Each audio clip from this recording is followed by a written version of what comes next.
mais profunda do conhecimento oriental, quando a gente joga um peão no chão, o peão ele fica girando, mas ele não fica reto, ele fica bamboleando, certo? Alguém aqui espero que já tenha soltado o peão na vida para compreender o que eu estou dizendo. Eu não tenho outro exemplo além desse.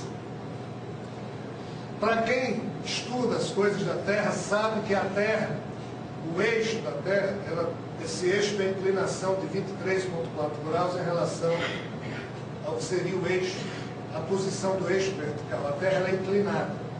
Então ela gira assim, mas o eixo dela é inclinado, 23,4 graus.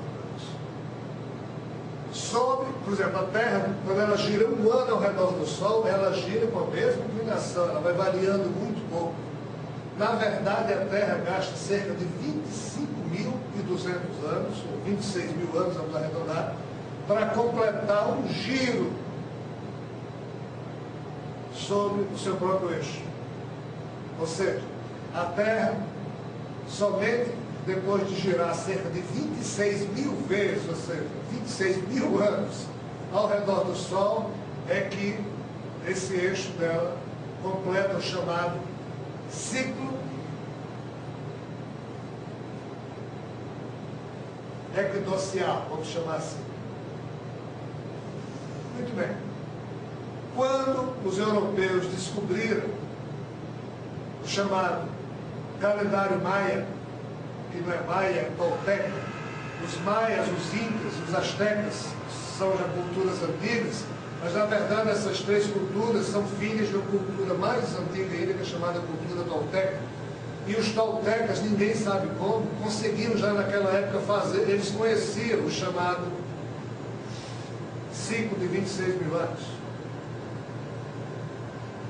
Os maias herdaram esse calendário chamado Tzolk'in, dos toltecas. Eles conseguiam compreender, sabiam que estavam vivendo na última yuga, ou seja, esse calendário desses 25 mil e poucos anos, 26 mil anos, algumas culturas dividem esses 26 mil anos em 4 etapas e outras em 5.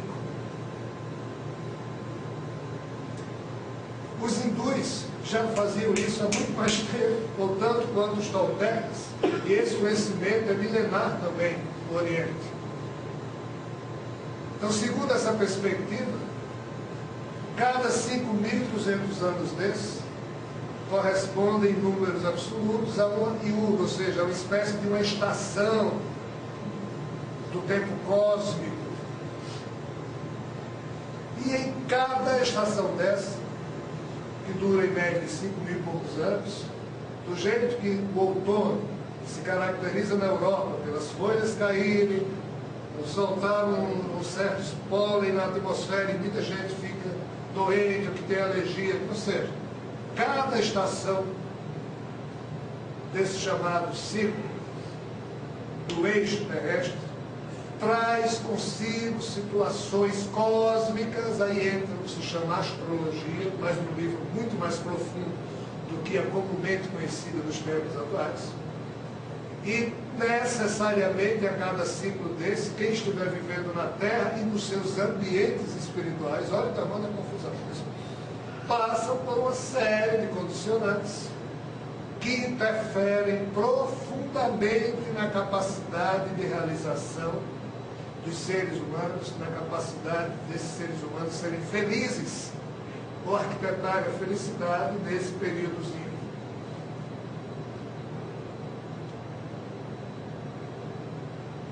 Então, a doutrina avatárica dos avatares afirma que sempre, em 2 desses ciclos, principalmente, na chamada Satya Yuga, que os gregos chamavam de Era de Ouro, época de ouro, como nessas épocas, a espécie Homo sapiens, todo mundo sabe de suas vidas passadas, qual o tamanho da confusão.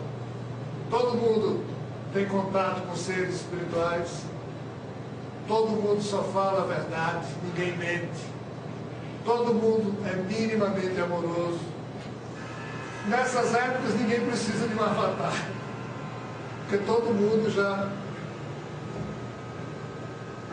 Só que quando muda essa estação, as vibrações fazem com que certos espíritos que antes estavam encarnando na Terra saiam porque não suportam. É como se caísse de uma dimensão para outra. Aí a turminha que vai viver na Terra já é uma turminha menos. Então, nas duas chamadas yugas mais complicadas, a Dvapara Yuga, ou a outra chamada Kali Yuga, quando o nível espiritual da humanidade chega num ponto crítico, os avatares encarnam, se fazem presentes para ajudar a humanidade a progredir. Avatares seriam, então, de acordo com a doutrina específica do conhecimento oriental, encarnações de um Deus chamado Vishnu. Nós temos Brahma, Shiva e Vishnu. Então esse Deus, Vishnu, encarnaria, segundo a tradição avatar, o homem, esse ser já teve mais de uma dezena de encarnações aqui na Terra.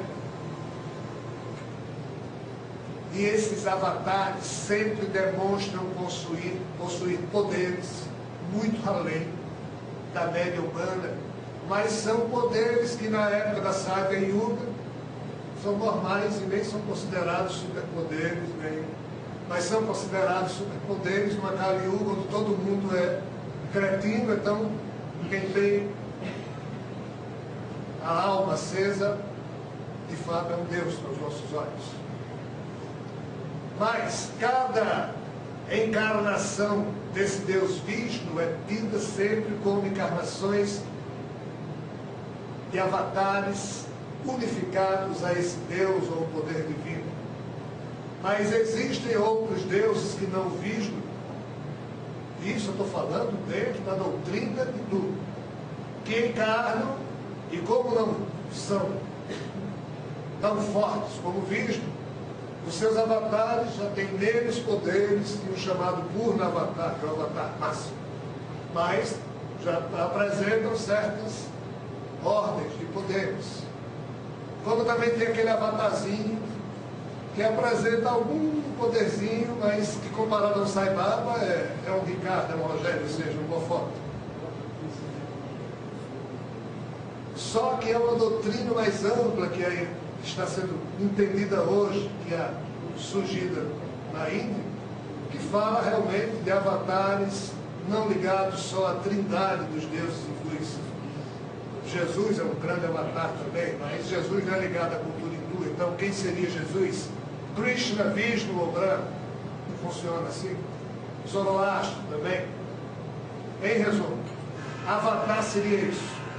Encarnação, ou como eles chamam, encarnação, como entra aí, de seres divinos, que se fazem homens e mulheres para ajudar a caminhada da humanidade nas épocas ou nas estações cósmicas mais terríveis ou mais complicadas para a humanidade. Sob essa perspectiva, diz a fofoca espiritual que no padrão de Sai Baba é só ele.